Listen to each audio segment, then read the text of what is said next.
ओम शांति। 4 फरवरी 2025 बाबा के महावाक्य।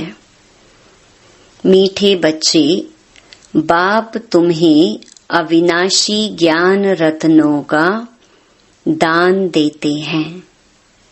तुम फिर औरों को दान देते रहो।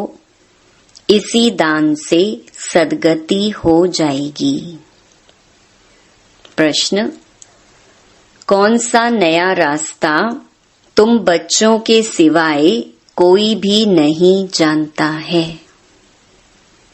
उत्तर: घर का रास्ता व स्वर्ग जाने का रास्ता अभी बाप द्वारा तुम्हें मिला है। तुम जानते हो, शांति धाम हम आत्माओं का घर है। स्वर्ग अलग है, शांति धाम अलग है। यह नया रास्ता तुम्हारे सिवाय कोई भी नहीं जानता।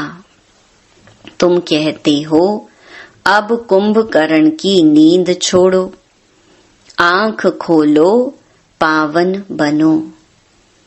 पावन बनकर ही घर जा सकेंगे। गीत जाग सजनिया जाग। ओम शांति।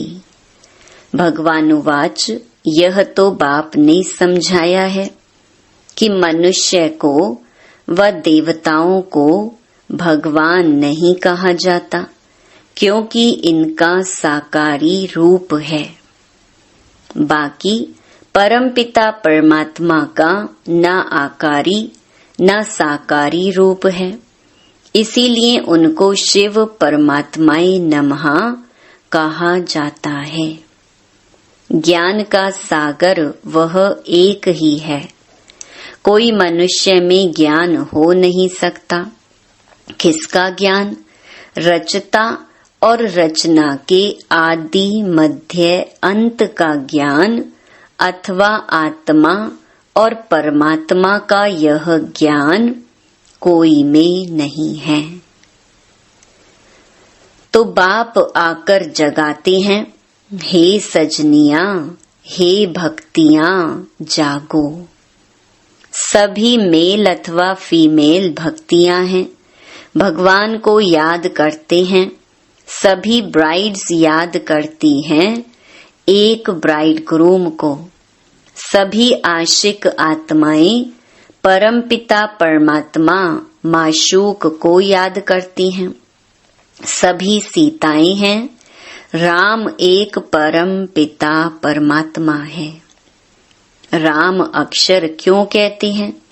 रावण राज्य है ना, तो उसकी भेंट में राम राज्य कहा जाता है। राम है बाप, जिसको ईश्वर भी कहते हैं, भगवान भी कहते हैं। असली नाम उनका है शिव।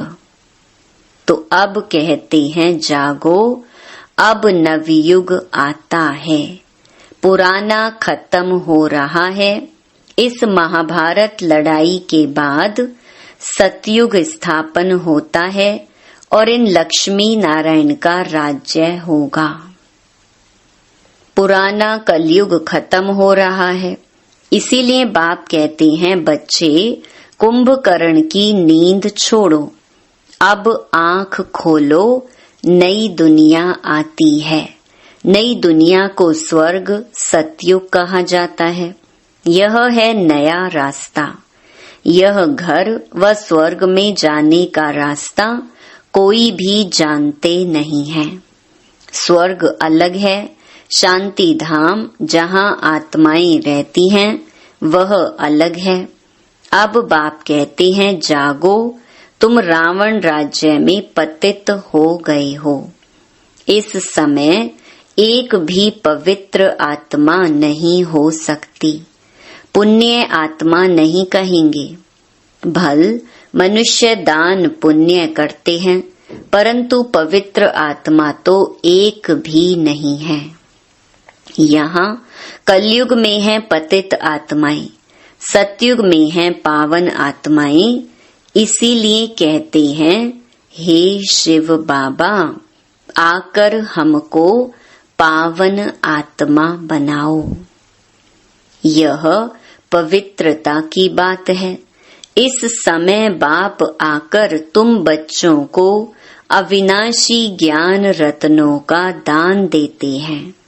कहते हैं तुम भी औरों को दान देते रहो तो 5 विकारों का ग्रहण छूट जाए। 5 विकारों का दान दो तो दुख का ग्रहण छूट जाए। पवित्र बन सुख धाम में चले जाएंगे। 5 विकारों में नंबर 1 है काम। उसको छोड़ पवित्र बनो।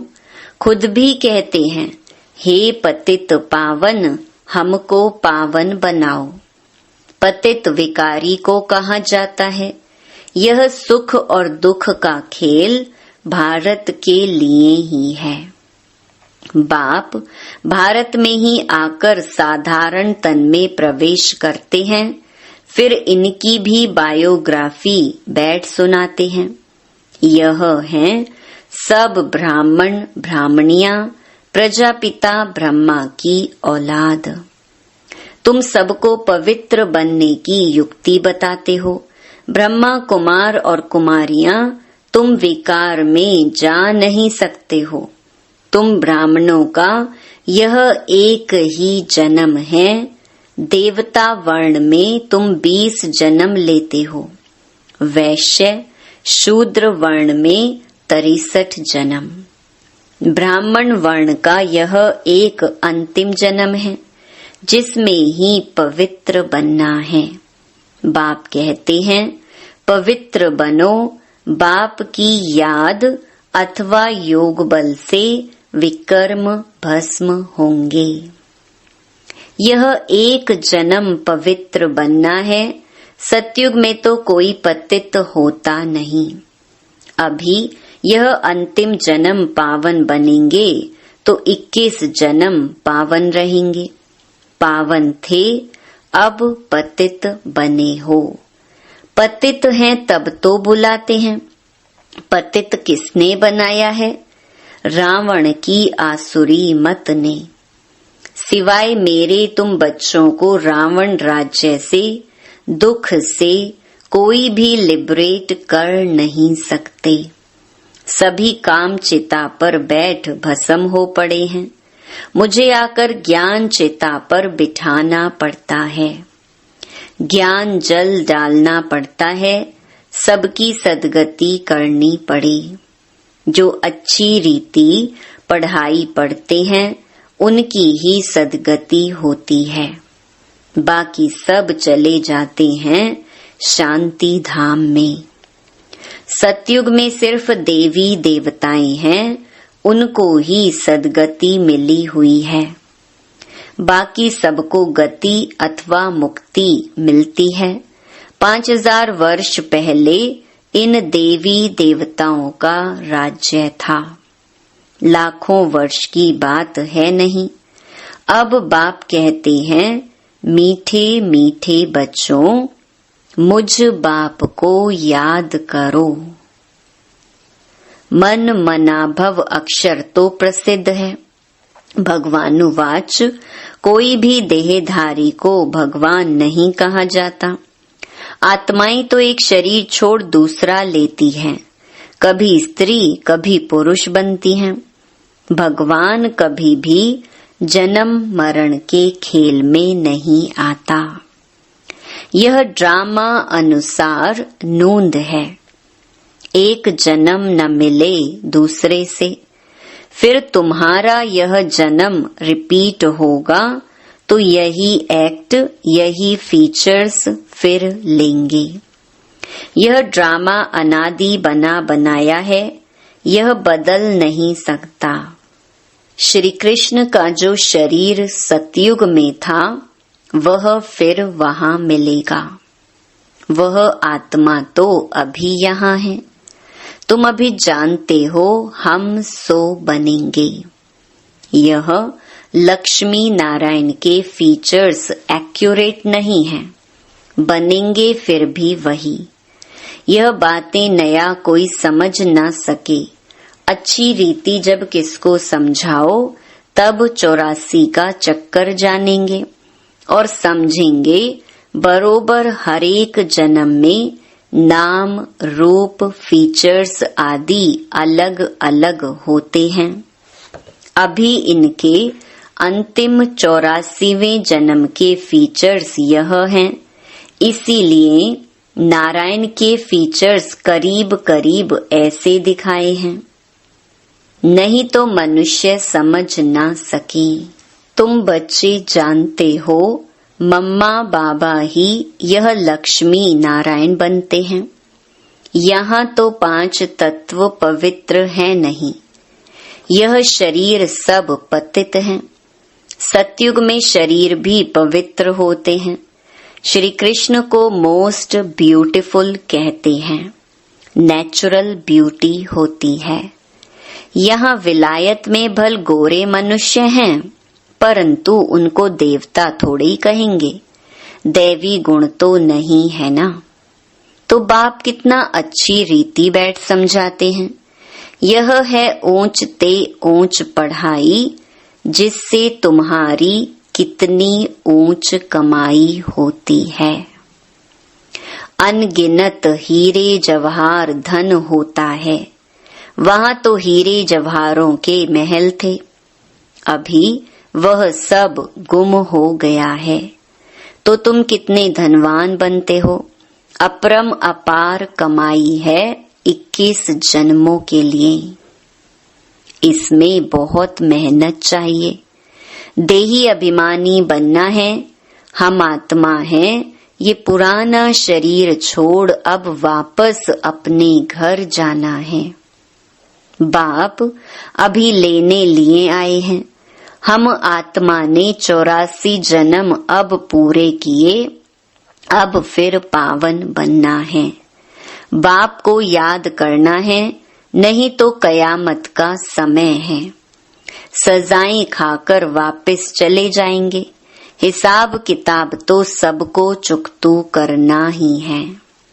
भक्ति मार्ग में काशी कलवट खाते थे, तो भी कोई मुक्ति को नहीं पाते। वह है भक्ति मार्ग, यह है ज्ञान मार्ग। इसमें जीवघात करने की दरकार नहीं रहती। वह है जीवघात, फिर भी भावना रहती है कि मुक्ति को पावें। इसीलिए पापों का हिसाब किताब चुकतू हो, फिर चालू होता है। अभी तो काशी कलवट का कोई मुश्किल साहस रखते हैं, बाकी मुक्ति व जीवन मुक्ति नहीं मिल सकती। बाप बिगर जीवन मुक्ति कोई दे ही नहीं सकते। आत्माएं आती रहती हैं, फिर वापस कैसे जाएंगे। बाप ही आकर सर्व की सद्गति कर वापस ले जाएंगे। सतयुग में बहुत थोड़े मनुष्य रहते हैं। आत्मा तो कभी विनाश नहीं होती है। आत्मा अविनाशी है, शरीर विनाशी है। सतयुग में आयु बड़ी होती है, दुख की बात नहीं। एक शरीर छोड़ दूसरा ले लेते हैं। जैसे सर्प का मिसाल है, उसको मरना नहीं कहा जाता है, दुख की बात नहीं। समझते हैं अब टाइम पूरा हुआ है, इस शरीर को छोड़ दूसरा लेंगे। तुम बच्चों को इस शरीर से डिटैच होने का अभ्यास यहाँ ही डालना है। हम आत्मा हैं, अब हमको घर जाना है, फिर नई दुनिया में आएंगे, नई खाल लेंगे। यह अभ्यास डालो। तुम जानते हो आत्मा 84 शरीर लेती है। मनुष्यों ने फिर 84 लाख कह दिया है। बाप के लिए तो फिर अनगिनत ठिक्कर भीतर में कह देते हैं। उसको कहा जाता है धर्म की ग्लानि। मनुष्य स्वच्छ बुद्धि से बिल्कुल तुच्छ बन जाते हैं। अब बाप तुमको स्वच्छ बुद्धि बनाते हैं। स्वच्छ बनते हो याद से। बाप कहते हैं अब नवयुग आता है, उसकी निशानी यह महाभारत लड़ाई है। यह वही मूसलों वाली लड़ाई है जिसमें अनेक धर्म विनाश, एक धर्म की स्थापना हुई थी। तो जरूर भगवान होगा ना। श्री कृष्ण यहाँ कैसे आ सके? ज्ञान का सागर निराकार या श्री कृष्ण? श्री कृष्ण को यह ज्ञान ही नहीं होगा, यह ज्ञान ही गुम हो जाता है। तुम्हारे भी फिर भक्ति मार्ग में चित्र बनेंगे।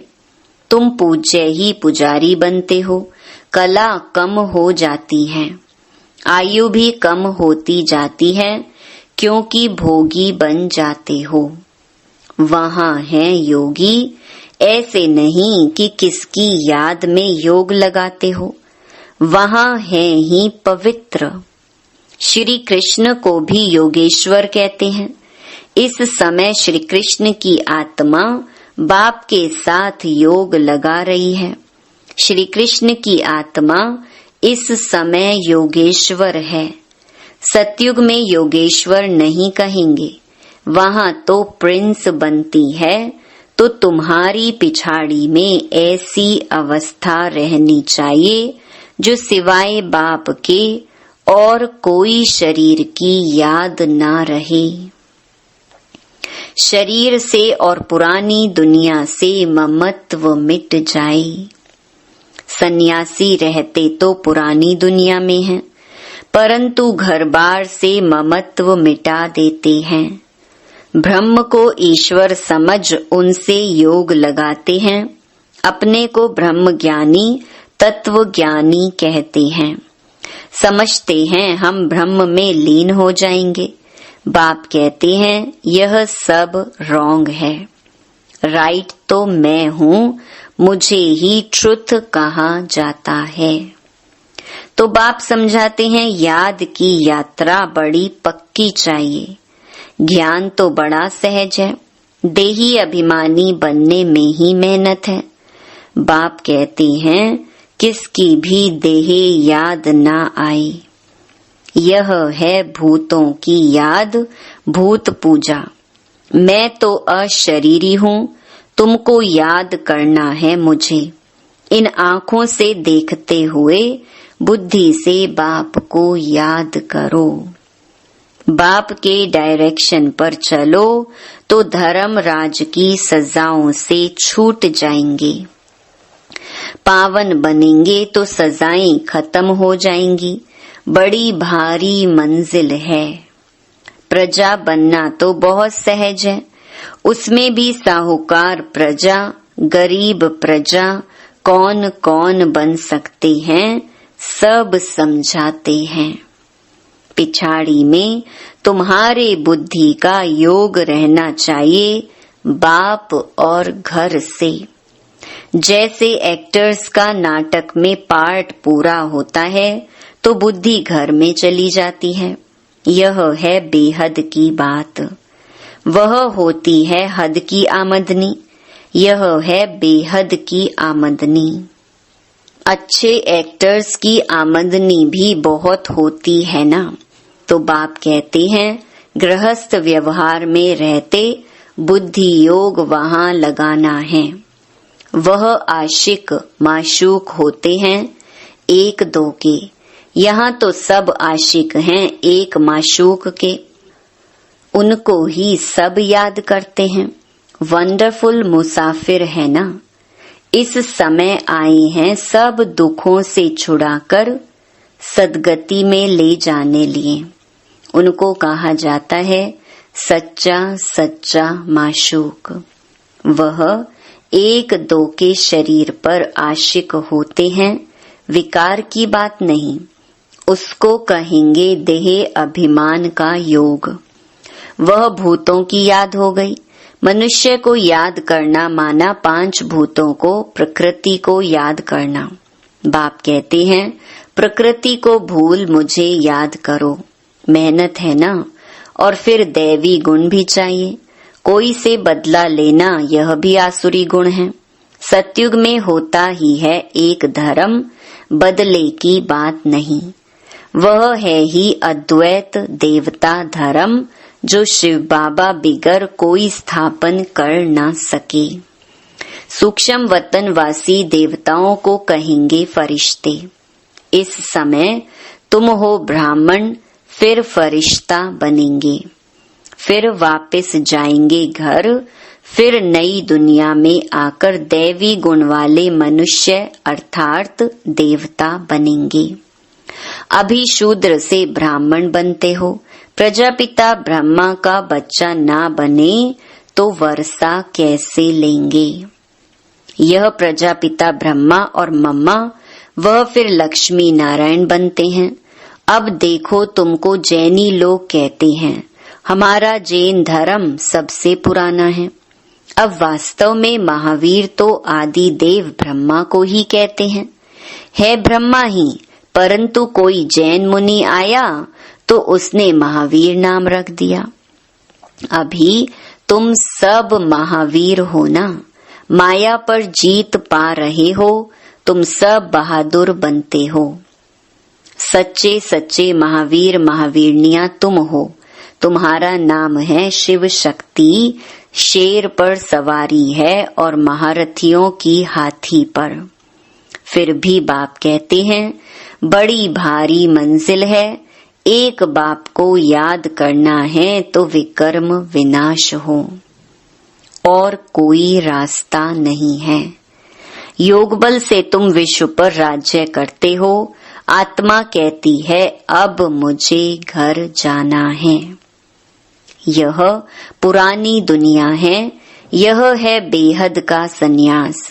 गृहस्थ व्यवहार में रहते पवित्र बनना है और चक्कर को समझने से चक्रवर्ती राजा बन जाएंगे। अच्छा, मीठे मीठे सिकी लधे बच्चों प्रति माता पिता बाप दादा का याद प्यार और गुड मॉर्निंग। रूहानी बाप की रूहानी बच्चों को नमस्ते। धारणा के लिए मुख्य सार। पहला, धर्मराज की सजाओं से बचने के लिए किसी की भी देह को याद नहीं करना है। इन आँखों से सब कुछ देखते हुए एक बाप को याद करना है। अशरीरी बनने का अभ्यास करना है, पावन बनना है। दूसरा, मुक्ति और जीवन मुक्ति का रास्ता सबको बताना है। अब नाटक पूरा हुआ, घर जाना है। इस स्मृति से बेहद की आमदनी जमा करनी है। वरदान, 1 सेकंड की बाजी से सारे कल्प की तकदीर बनाने वाले श्रेष्ठ तकदीरवान भव। इस संगम के समय को वरदान मिला है। जो चाहे, जैसा चाहे, जितना चाहे उतना भाग्य बना सकते हैं, क्योंकि भाग्य विधाता बाप ने तकदीर बनाने की चाबी बच्चों के हाथ में दी है। लास्ट वाला भी फास्ट जाकर फर्स्ट आ सकता है। सिर्फ सेवाओं के विस्तार में स्वयं की स्थिति सेकंड में सार स्वरूप बनाने का अभ्यास करो। अभी अभी डायरेक्शन मिले, 1 सेकंड में मास्टर बीज हो जाओ तो टाइम ना लगे। इस 1 सेकंड की बाजी से सारे कल्प की तकदीर बना सकते हैं। स्लोगन, डबल सेवा द्वारा पावरफुल वायुमंडल बनाओ तो प्रकृति दासी बन जाएगी। अव्यक्त इशारे, एकांत प्रिय बनो, एकता और एकाग्रता को अपनाओ। अनेक वृक्षों की डालियां अब एक ही चंदन का वृक्ष हो गया। लोग कहते हैं 2-4 माताएं भी एक साथ इकट्ठी नहीं रह सकती, और अभी माताएं सारे विश्व में एकता स्थापन करने के निमित्त हैं। माताओं ने ही भिन्नता में एकता लाई है। देश भिन्न है, भाषा भिन्न भिन्न है, कल्चर भिन्न भिन्न है, लेकिन आप लोगों ने भिन्नता को एकता में लाया है। ओम शांति।